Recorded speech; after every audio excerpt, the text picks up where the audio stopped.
was a builder, a farmer originally, and my dad was very engineer orientated. He used to make everything on the farm, you know, that's just what they did back then. Then I hated welding. I sort of got more into timber and loving the building, and wasn't into welding at all.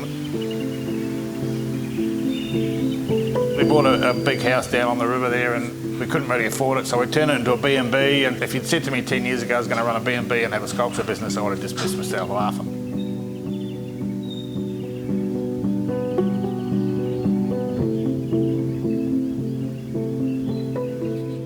I brought this emu for Jaine for her birthday, and it was, I thought, bloody hell, that's a lot of money for that, I could make that. And Jaine said, well, why don't you have a go? And I thought, oh, okay. So I went to a couple of scrap yards, got a few bits, and made something totally different. I made a ball sort of with ribs, and that's where it started.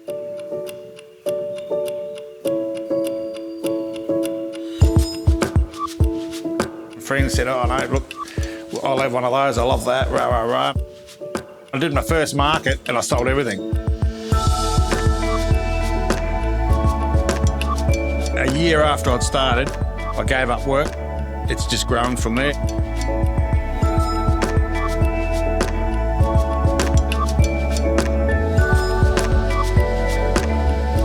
Imagination is a huge part of it, but it doesn't, it's really hard to explain. It doesn't make you really clever, but it's just a matter of being able to see that piece and go, oh, that would make a really good hoof or a really good ear or a shin. Everything that you see lying around in a scrap heap is all gold for us, you know, we love it. That's where it comes from, you know, like you look at that as a fire extinguisher on the ground, and there Baz has got something in his head that he knows exactly what it's going to be.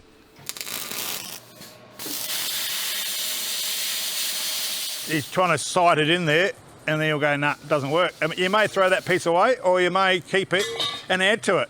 So it's all part of the story. And that's why, when you got, especially these bigger pieces, there's a lot of time. People think, oh, it's just a few spanners and that weld together, but to actually get the shape right takes a lot of time.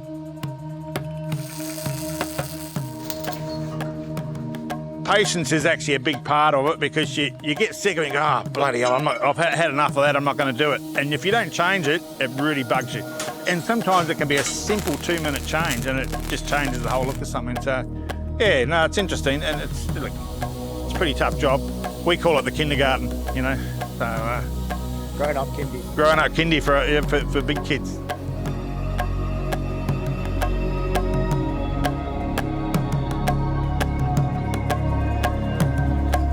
It's just a matter of getting in and having a go and trying it and just grab the ball by the horns.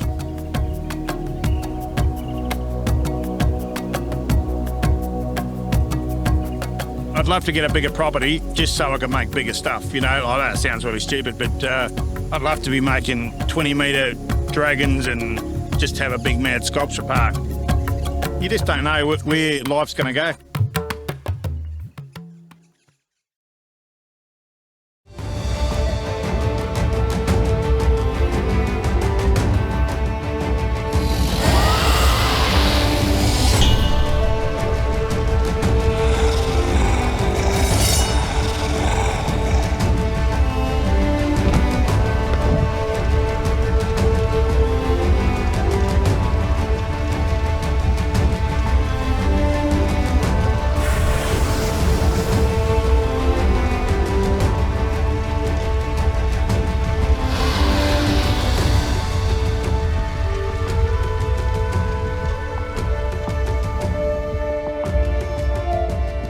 That's where it all started from, that little emu.